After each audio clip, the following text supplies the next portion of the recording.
Siyanibingelela emakhaya kuzo zonke izindawo la isifundo sethu esifinyelela khona. Okhulumayo umzalwane Eric Ncube. Angihambi ngedwa ke namhlanje ngihamba nomzalwane uT Sibindi. Ngaphambi kokuba singene kusifundo sethu sizocela umzalwane uT Sibindi asivulele ngomthandazo. Asikhulekeni. Baba wethu osezulwini ngalesi sikhathi siyabonga Nkosi bona usihlanganisile kule ndawo singabaphilayo ukuze Nkosi uzofunda ilizwi lakho. Sengathi Nkosi ungasipha inhlakanipho yokukhulumeni ukuze Nkosi abalaleleyo lapha simameleyo emakhaya bazwisise ngosodaba ofuna ubona Nkosi belwazi njalo siphile ngalo. Ngelihle igama lenkosi Jesu siyakholeka. Amen. Amen. Sizongena ke kusifundo sethu esifundo number 12 esikhuluma ngezehlakalo zokugcina, end time events. Ivesi lethu esinikeze lona lokuvula lithi, ask ye of the Lord's rain in the time of the latter rain, so the Lord shall make bright clouds and give them showers of rain to everyone grass in the field. uZakhariya 10 verse 1. Siyatshelwa ke lana ukuthi kumele sicele imvula yokugcina lapho kukhulunywa khona ngomoya oyingcwele. Kumele siucele uNkulunkulu, uyazi ukuthi kumele asithelele wona, kodwa ithi kwamele siucele ukuze uNkulunkulu asithelele wona. Umoya wesiprofethi esiunikeziwe uthi, as we seek God for the Holy Spirit, it will work in us meekness, humbleness of mind, a conscious dependence upon God for the perfecting latter rain.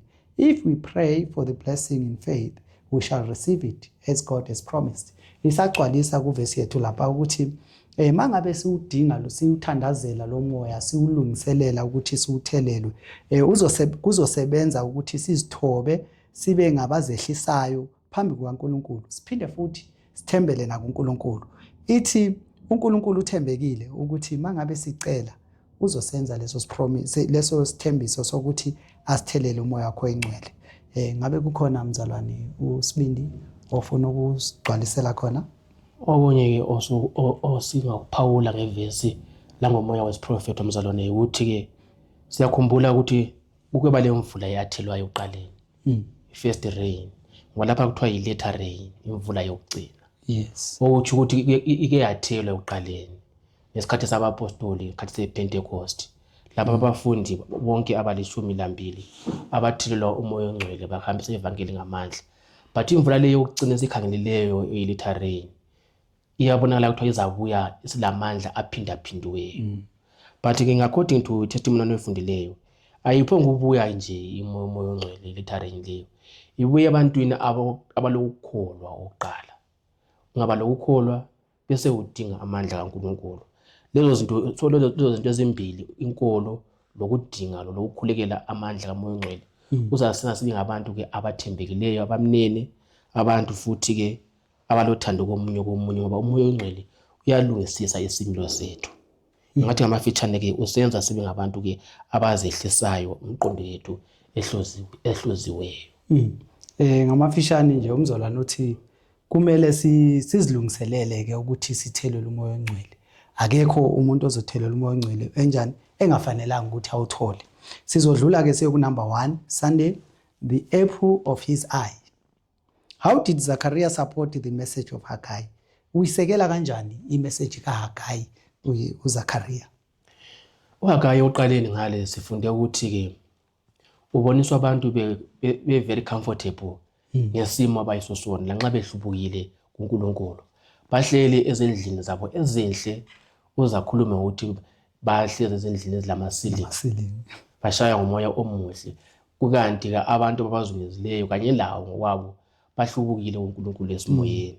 uZakhariya abesekhuluma ukuthi ke labo ke ebantwini abafana naye futhi basuke bahlakazeka bahlala labantu besiyedeni.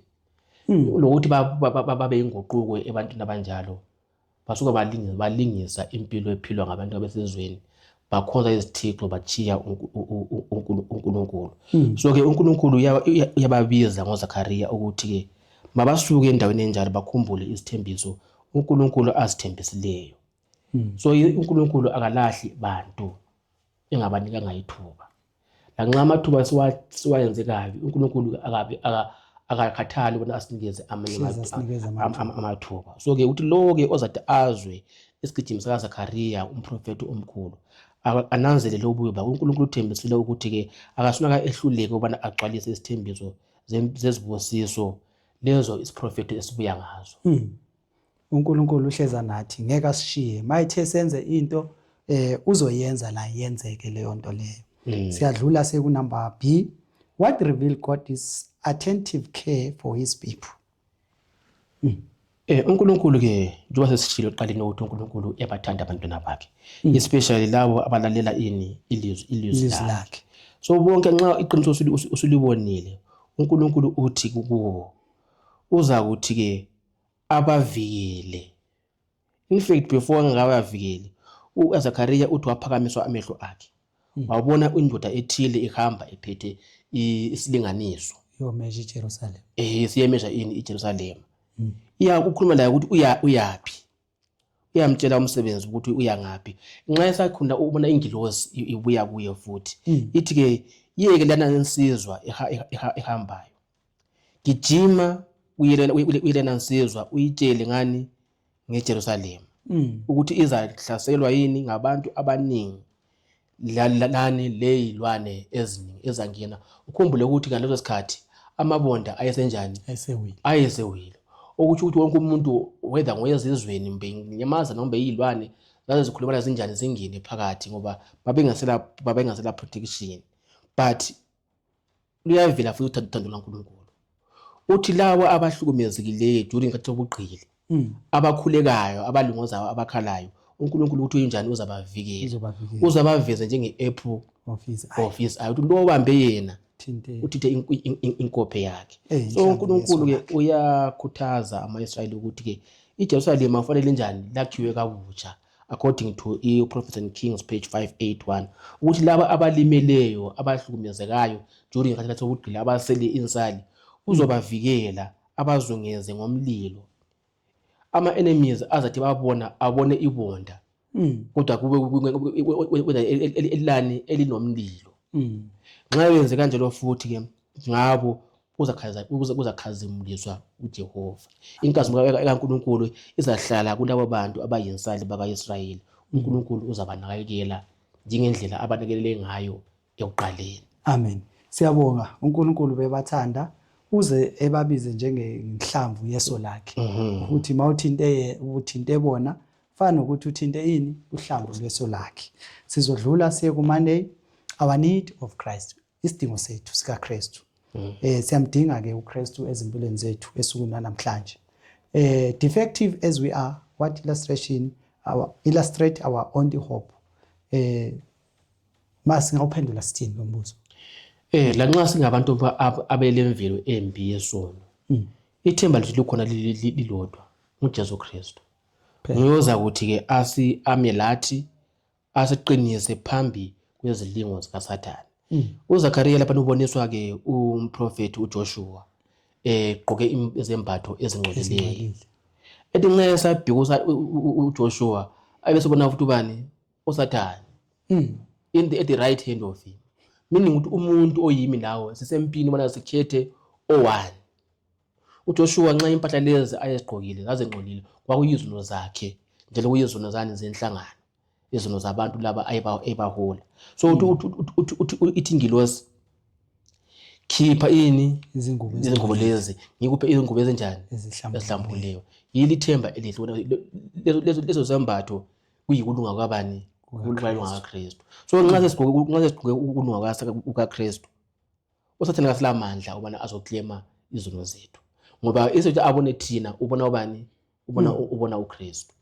uSathane uzasipholela ukuthi sicabanga ukuthi izono zethu ezenzayo zenkulu, uNkulunkulu angeke kanjani, angeke asixolele kizo. Nxa sithi sibona inkambo embi esiyenzayo siphelelwe ngamandla, amadolo abenzima. But at that time uthi umoya prophet kumele sikhumbule ke igazi langaphi likaKristu elanjani elachithekelayo.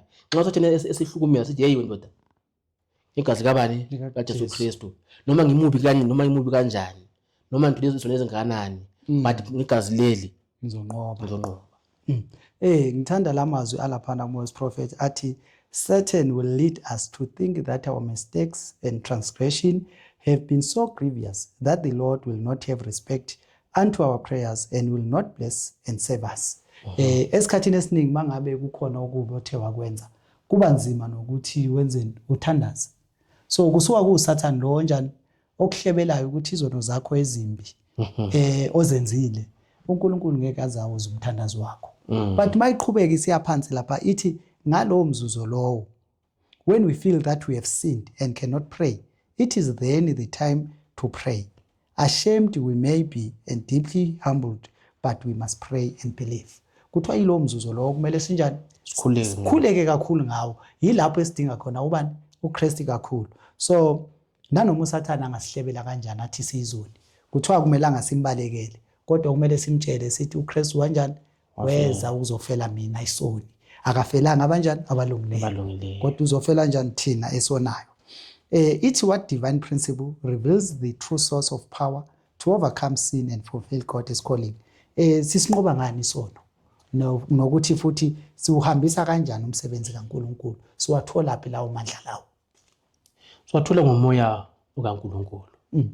Ivangeli lethu selamukelayo babukile emakhaya njalo la kuye mzalwane asilokuthi singama champion okulwa, hathi ngamandla ethu, hayi ngentshumayelo yami.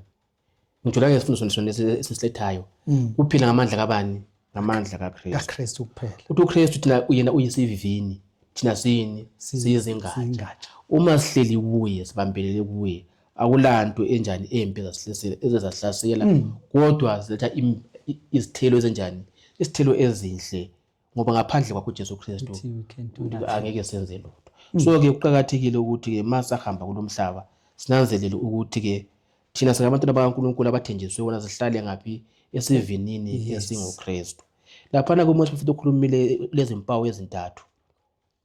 Ezintathu ke ezikhulu ekhuluma ukuthi njengabantu bakaNkulunkulu nje namhlanje akumelanga sibambane lezi zinto zomhlaba. Akumelanga sidlelane nomhlaba ezintweni ozenzayo. Thina kufanele sibe ngabantu ke abahlukileyo, singakopi izinto zobunyama ezenziwa yini umhlaba. Kodwa ke kubuhlungu ba different. Siba namahloni manje sibe abantu abanjani abahlukileyo. But uNkulunkulu thina siyidala siyini? Siyisizwe esikhethekileyo, royal priesthood. Omele sihlale silanxa si different kulomhlaba. Thina omelanga sibe lamahloni, kodwa kufanele sibe ngabantu abashumayela ivangeli, hathi ngawethu amandla, kodwa ngamandla kaNkulunkulu. Okwesibili, kumele sihlale ngomoya kaNkulunkulu sikwazi ukubona whatever esikuchumayelayo, whatever esikuhlabelayo lesikufundisayo, uma singakuphili kuyize phambi kukaNkulunkulu. Singabe si very familiar leBhayibheli, sikwazi ukuthi silichasise from Genesis to Revelation, but uma singaphili ngemlayezo naleyo ke asibi ngabantu ababusekileyo. Ngaphandle ukuthi umoya kaNkulunkulu uhlale phakathi kwethu enhlizweni yethu, izimilo zethu ziguqulwe, asingeke sahamba ekukhanyeni uNkulunkulu asibizile. Thina namhla kufanele ihambo yethu ibe yintshumayelo, ibonise iphuthe ebantwini, ibonise leqiniso lelo kumele siliphile, singaconfuse omakhelwane bethu lalabo esihlala nabo. Amen. Ithi lapha ngaphansi uMoses prophet, without the enlightenment of the spirit, men will not be able to distinguish truth from error, and they will fall under the masterful temptation of Satan. So kuthiwa ngaphandle kukamoya ongcwele ngeke sikwazi ukuhlukanisa phakathi kweqiniso namanga. So siyawudinga ke umoya ongcwele ukuthi sikwazi ukuhlukanisa iqiniso namanga. Sizodlula seku Tuesday, a different kind of temple. Name the most important temple that was to be built and by whom. Iliphi itempeli okuthiwa libaluleke kakhulu okwakumele lakhiwe futhi ngubani okwakumele lakhe? Itempeli lelo kumele lakhiwe likaKristu. Njalo ibandla likaKristu. Njalo isisekelo lapho sakhona kungubani futhi? KuKristu. Meaning ukuthi ibandla likaNkulunkulu eliphilayo alilamnikazi emhlabeni. Ngabe ngumfundisi, ngabe ngumvangeli, ngabe maybe ngiphethe department ethile. Don't ever think ukuthi ibandla leli liyamele ngawe. Ungashumayela ngamandla but ukhona umuntu oyisiselo sani sebandla ngoba sibe sikamfundisi sibe sikamphathi naye uthunyiwe kanjani enze owakhe umsebenzi. So ke ngesikhathi samaJuda kunqawakhiwa ithempeli kuthiwa abakhi begumbi kungabe esakhayo babona ilitshe lokho belijampa elingela shape ungakhanyi linjani bathatha banjani baliphosela khatshana le basebefika ekoneni in the corner badinga ilitshe elingangena laphana baliswela but yokho bathi hayi ake sizameni leli ilitshe lesinjani esilahlileyo ilitshe lethola ajike laba yini laba yisekelo lenza ibonda laba lihle. So ngaphandle kwaKristu ibandla likaNkulunkulu angeke liphile. Ithi lapha ku the Acts of the Apostles page 595 ithi in the quarrel of the Jewish and the Gentile world the apostles labored bringing out stones to lay upon the foundation. Isizwe sakaJuda mzalwane sasibusisekile. Ivangeli lafikela kubo. But wangamela abaligodli libe ngelabo bodwa. Bona abaligodli. Bakumele bathi nxa sebelizwisile balichume nje labo yazizweni. But amaJuda wona azange kanjani awachumayeza baba baligodli njengoba sewushilo. But abapostoli ngothumulo lokaMoya oNgcwele bangena kuma Gentiles. Baningi abantu ababuyayo phose inamba yedlula yamaJuda ababe okuyisizwe esasikhethekile njalo esasiphosisiwe. Njengoba nathi sesalithola namhlanje singama Gentiles sizodlula siye ku number B. Despite God's warning, what had the people done prior to their captivity?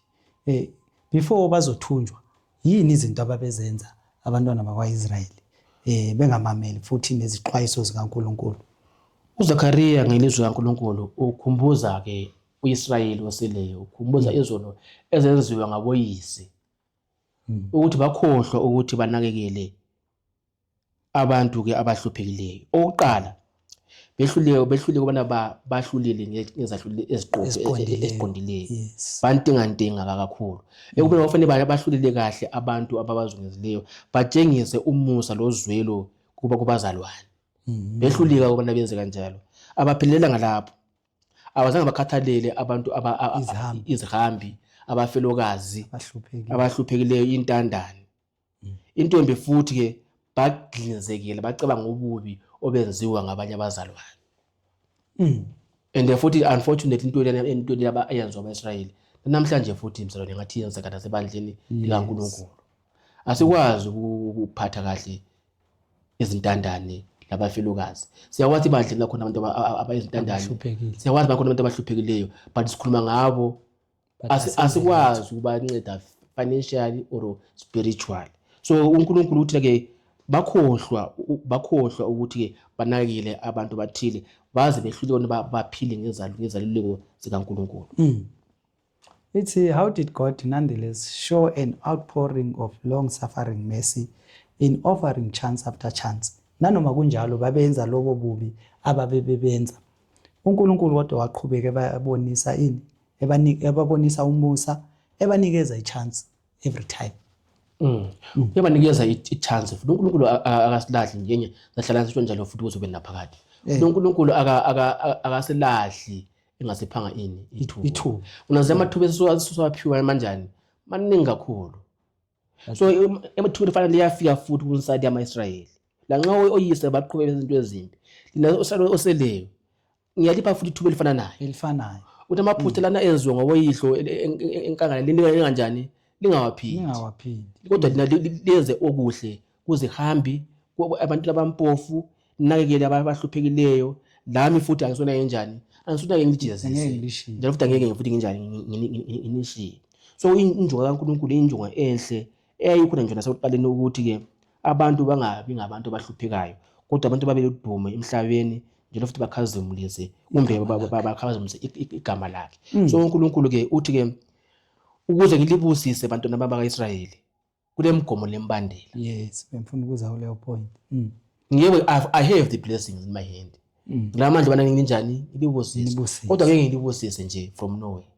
Ngalipa ini icondition yokuthi njani lingilalele. Obedience phela emthethweni kaNkulunkulu. Siyabonga ke mzalwane sizodlula siye ku number 4 the refreshing needed. Siyayidinga refreshing nathi kakhulu. Okay masiyidinga sizodlula siye ku number 1 Now at this time in history, what should be our focus and why is this necessary? Mzalwane, into ebalulekile namhlanje ngoba besengasekhala manje ngamandla kaMoya oNgcwele. Ungazibona ungathelelwa ngaMoya oNgcwele ukuthi awucelanga before. Njalo futhi ama-chance okubona usindiswe mancane kakhulu ngoba akula umuntu oza ezulwini angazange atholeke imvula yokugcina. So namhlanje njengebandla kumele sizihlole ukuthi singabe sihamba kanjani loNkulunkulu. Kumele sikhulume ngamandla kaMoya oNgcwele, sikhuleke ngawo, siwacele. Unfortunately, I don't know in your prayers. Uthi sesiwacele yini amandla kaMoya oNgcwele. Umbuso kaBaba ozayo kumele siwukhulekele kanye namandla kabani kaMoya oNgcwele. Kumele siwathandaze. And futhi uyakhumbula ukuthi abafundi bathi bahlala endlini ephakemeyo for 10 days. Belungisile. Bona bathi-ke isikhathi ukuthi uMoya oNgcwele uzafika nini. Thina namhlanje kuzoba different. Asitshelwanga ukuthi mhla kabani mhla ka-10 January uzobuya. Kumele sihlale silindile ngokukhuleka ukuthi any time nxa imvula ithelwayo lathi sinjani sibe ngabantu abathelelwayo.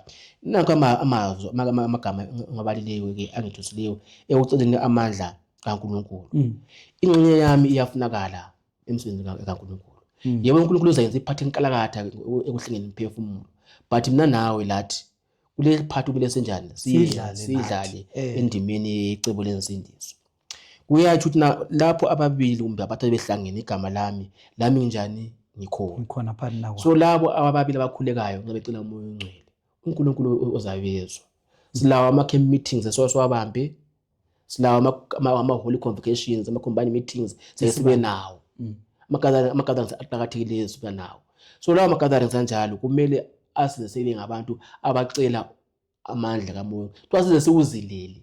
Sibe le fasting and praying for what? For the Holy Spirit. But lanxa kunjalo ibe sesithi futhi phambili. But let none think that in attending these gatherings their duty is done. No, akuphelelanga khonapho. Kusaqhubeka futhi lo msebenzi. Ukuhlanganyela nje mere attendance ayilamandla ngokwayo ekubuyiseni imphefumulo. So umuntu ngamunye kumele azihlole ukuthi ngiyenza njani ukuze ngithilele amandla kaMoya oNgcwele. Kumele ngiphile impilo ehlanzekileyo, ngicele imilayo kaNkulunkulu engufundileyo kuma-gatherings ngikuphile ukuze abantu abazungezele labo bathelelwe amandla afana nayo. Amen. Okusho khona ukuthi uMoya oNgcwele ngeke uthelelwe wonke umuntu oyenkonzweni. Bakhona abanye abangeke bawuthole uMoya oNgcwele mangabe izimilo zabo zingalungisiswanga. So ukuze siwuthelele lo Moya oNgcwele kumele silungise izimilo zethu, siphinde futhi siwucele khani uNkulunkulu azosithelela lo Moya oNgcwele. Ingozi lapho mfowethu. The main purpose of ukuthela uMoya oNgcwele ukuthi uphelelise inamba leyo uNkulunkulu kanjani ayifuna. Which means ukuthi njengoba sewushilo ukuze uMoya oNgcwele uthele sehlulekile basenjani thina abantu sisebenze.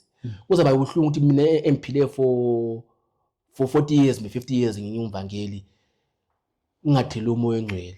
Ungcono uyedinga umuntu oza replace umzalwane osibini endaweni yakhe. Njengoba ushuthi abaningi uMoya oNgcwele ngeke banjani siwuthola. So sengozi nobona silahlekelwe umbuso kaBaba, silahlekelwe futhi yini la ngoMoya oNgcwele. It describe the amazing scene to a care under this power. Njengoba bese sichazile lapha. But lapha ngithathezwa umoya prophet ukuthi nxa izihlahla ezingelasithelo zinqunywayo zilahlelwa phansi emhlabathini uyagipha ukuzidlahle ngoba azilancedo. But ingozi nanzi kuthiwa ixuku labantu ababazo nabamanga bazavila leso sikhathi. Bazanti laba ngabazalwane abayamele kwabanye abazalwane. Xa umzalwane esechila inkolo bona basilamandla ukuthi manje baqhubeke ngoba bayamele kubazalwane. Yibo labazalwane abazavila nxa izihlahla zenjani zinqunywayo ukuthi hawu wena ubuyamele kumzalwane othile ngoba akasekho nawe kuyafana abantwana nxa umntwana usenkonzweni ukuthi abazali bayakholwa. Nxa umzali engashona kumbe uhambe kwelinye ilizwe ofri khona awusakholwa awusakwazi ukuya enkonzweni ngoba phela ephela ubuhamba nxa abazali bathini hamba enkonzweni abasekho suphila impilo kanjani kade vele uyifuna. Kukhona amazwi futhi lana athi egcineni Satan will sorely harass the faithful but in the name of Jesus they will come off more than conquerors. Kuthiwa noma uSathane angasihlukumeza kangakanani kodwa ekugcineni sizophuma singabanqobi through umoya oyingcwele. Sizodlula siye ku number 5, Christ in eternity. Relate one beautiful conversation to come in eternity. Yiphi leyo conversation ezobe imnandi kakhulu ezovela? Asikhulekile ukuthi sike siyefika la ezulwini. Ukwazi na ukubuza lo sibuza lo mbuzo Zakaria. Awubona omunye wakhe esukuma esebuza uKristu live. Azangathumela ingilozi. Wazibuzela. Wazihambela umuntu wabuza inkosi. Ayini amanxiba lawa asezandleni zakho. Yazi iverse le yake inchaye ukuba abana wakuyima uJesu azathi nqa yakho because of your sins. That's why yikho nje so ungayisuwe owonayo ngabe sajamisa clean njengezakho but nqa yakho kanjani nginje nqa izo zakho but uthi nqa uthi sephendula uthi no lawa manxiba ngawafumana endlini yabangane bami.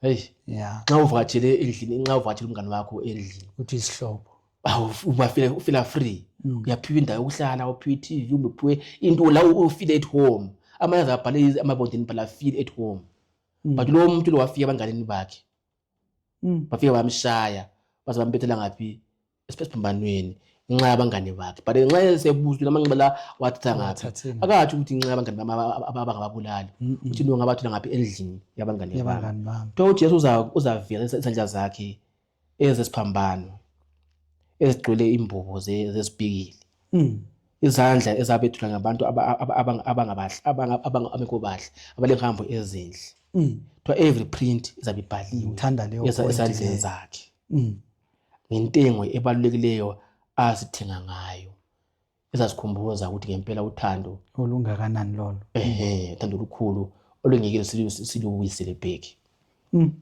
Masi yaku number B ithi when and how will Christ return to the Mount of Olive and what monument event will unfold? Kunini lapho uKristu azobuyela khona entabeni yase Olive? Xa sebuya wesibili zothabatha abangcwele uzafikela ngaphi entabeni emhlwathi Mount of Olive. Khumbule ukuthi nxa esesiyezulwini wasuke entabeni wasukela lapho efana nayo. Ukhumbule futhi intaba leyo kulapho Abraham kanjani banikela khona ubani uIsaac umntana wesithembiso. So intaba le history I think I can make a sermon based on this mount. Ukuthi na intaba le ilesibuso esikhulu but on that day nxa uthi sebuyayo izaba lamahlungu bangani ithiwa iza yenzo ibe plain izophela kuba intaba izaphela kuba intaba kuzaba flat. Why? Ngoba kuzabuya umuzo omuhle ohlobiswe njengomakoti ehlobele ubani umngaki izohlala phansi kulapho uzahlala khona 144,000 labasindiswe kuleyo ndawo.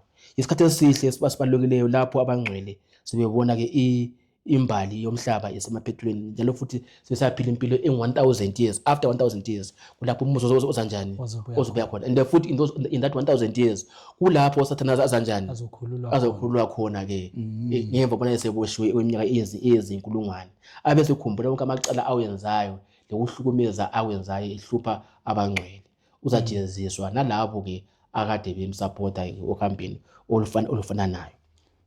Amazwi alaphana kuMoses prophet athi at the end of 1000 years Jesus the King of glory descend from the holy city clothed with brightness like the lightning upon the Mount of Olives, the same mount from whence he ascended after his resurrection. As his feet touch the mountain, it parts asunder and becomes a very great plain, and it is prepared for the reception of the holy city, in which is the paradise of God, the garden of Eden, which taketh up after man's transgression.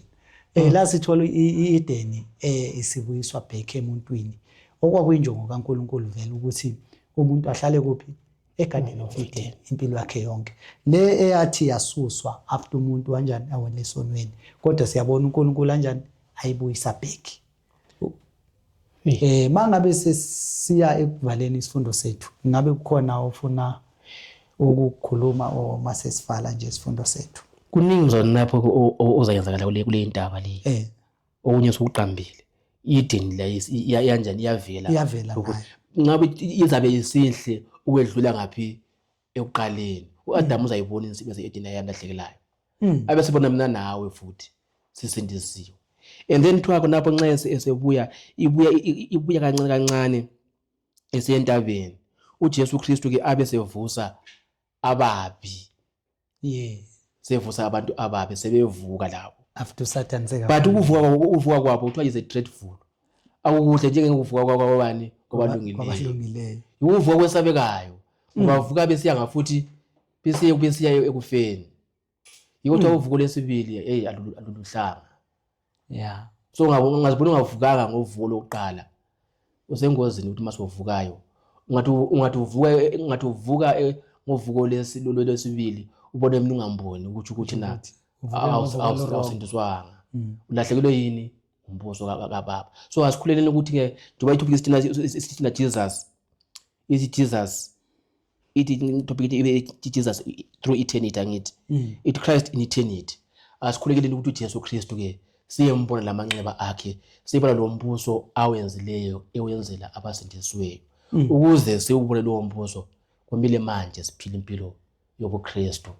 Yi passport yethu wona ke nxa siphile impilo yokukholwa singahlubuki singabile lemicabango emibi kubazalwane sithandane njengebandla sigcine imithetho kaNkulunkulu athi siyigcine then uJesu zabanaye throughout the ceaseless years. Siyabonga mzalwane ngoba sewuvele wasivalela isifundo sethu. But okumele sikukhumbule ke nakho ke ukuthi ask ye of the Lord rain in the time of the latter rain. So the Lord shall make bright clouds and give them shower of rain to everyone grass in the field. So kumele sikuceleke umoya ongcwele ukuze uNkulunkulu asithelele umoya ongcwele. Sizosivala ke isifundo sethu sizothi siphelele lana sizophinda sihlangane futhi ngokuzayo mangabe sizofunda isifundo sethu sika number 13 isifundo sokugcina esithi Malachi's final appeal. Inkosi izothi ibe nathi isibusele nokufunda kwezilaki. Amen. Ngaphambi kokuba sivale sizovala ngomthandazo. Baba uthose ezulwini dalo ezulu nomhlaba. Sithanda kubonga umusa nothando othi wabanalo ekudeni kokuqala lesi sifundo. Sibonga umusa wakho osenzele wona namazwi wonke athi akhulunywa sengathi ngathola izindawo ezinhlizweni zabantwana bakho nalapho futhi esingahambanga khona kahle. Cela Nkosi usithethelele udala inhliziyo ezintsha nengqondo ezintsha sikwazi ukuthi sikulungele ukuthelela umoya ongcwele nalapho mangabe siuthandazela sicela Nkosi usithelele wona sizokwazi ukuthi sisebenze ngomfutho nangamandla sambise umsebenzi wakho. Konke lokhu sikucela ngethemba lokuthi uzosenzela khona kanye nokunye singakucelanga ngelihle igama leNkosi yethu Jesu ephila manje nebuyayo futhi masinyane. Amen. Amen.